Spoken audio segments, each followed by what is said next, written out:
Perkenalkanlah, nama saya Joko Widodo dari instansi SMK Negeri 2 Surakarta. Pada kesempatan ini saya akan melakukan pembahasan soal latihan ujian bersama yang dilaksanakan di SMK Negeri 2 Surakarta untuk mata pelajaran teori kejuruan. Untuk soal yang pertama, istilah untuk PC yang tidak terhubung dengan PC lain adalah, di sini jawabannya untuk A, standalone, B, peer to peer, C, networking, D, jaringan komputer. Kita bahas dulu untuk yang A, standalone. Standalone adalah PC yang tidak terhubung pada jaringan. Jadi PC ini hanya berdiri sendiri, ya. Untuk peer to peer ini adalah suatu jenis koneksivitas untuk PC dengan PC, ya, jadi hanya satu PC dengan satu PC. Networking adalah jaringan komputer, di dalamnya termasuk jenis, tipe, ataupun juga media penghubungnya.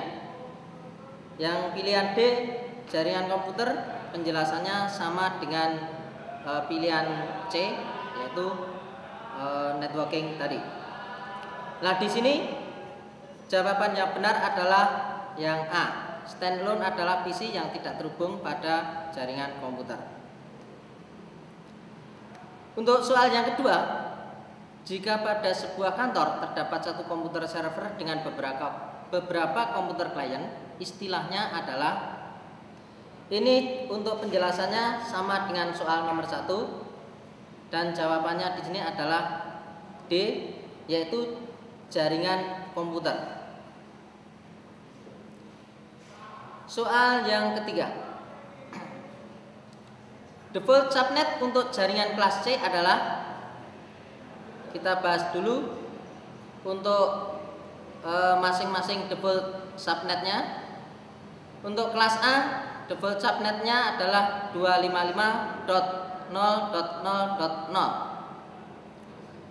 Kelas B, maaf di sini semuanya masih kelas A, tapi kelas B default subnetnya 255.255.0.0. Untuk kelas C, default subnetnya adalah 255.255.255.0. Sehingga di sini jawabannya adalah C.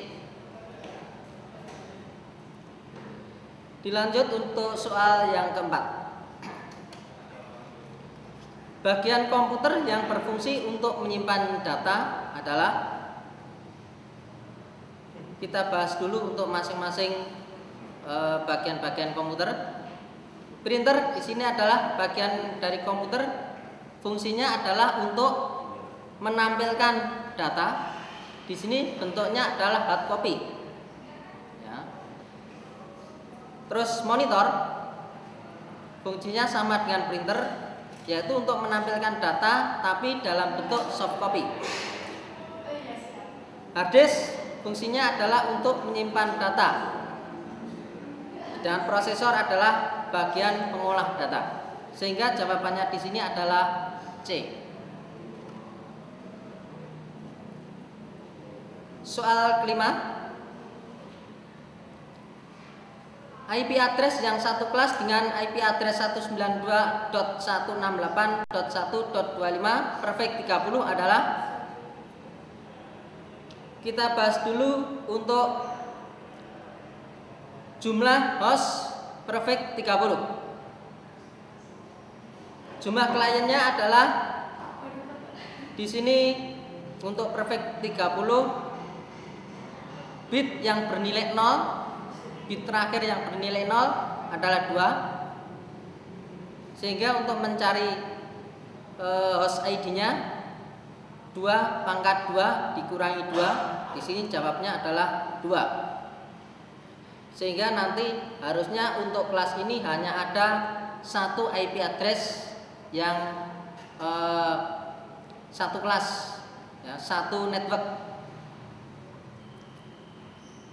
Untuk network, untuk mencari network IP 192.168.1.25 adalah di sini langsung saya jawab, yaitu untuk network IP 192.168.1.25 adalah 192.168.1.24. Sehingga dua IP yang satu jaringan adalah 192.168.1.25 dan 192.168.1.26. Sehingga untuk jawaban soal kelima ini adalah C. Soal yang keenam hubungannya dengan jumlah host ID, masih sama dengan soal yang kelima tadi. Soalnya adalah jumlah host ID untuk subnet 255.255.255.240 adalah, pembahasannya untuk subnet 255.255.255.240 ini jika dalam bentuk biner dapat dituliskan 111.111.111 untuk 8 bitnya, yang terakhir jumlah bit nolnya ada 4, sehingga untuk mencari jumlah host ID-nya dapat dicari dengan rumus 2 pangkat 4 dikurangi 2, yaitu sama dengan 14. Nah, di sini yang perlu kami beri penjelasan adalah untuk min 2-nya ini, karena di sini yang satu itu nanti akan digunakan IP-nya digunakan untuk network, IP network, dan yang satunya lagi digunakan untuk IP broadcast. Sehingga di sini 2 pangkat 2 dikurangi 2. Jawaban untuk soal nomor 6 adalah A. Untuk soal nomor 7 dan selanjutnya akan kami bahas pada session berikutnya. Karena waktunya dibatasi, maka kami cukupkan sampai di sini. Semoga bermanfaat. Assalamualaikum warahmatullahi wabarakatuh.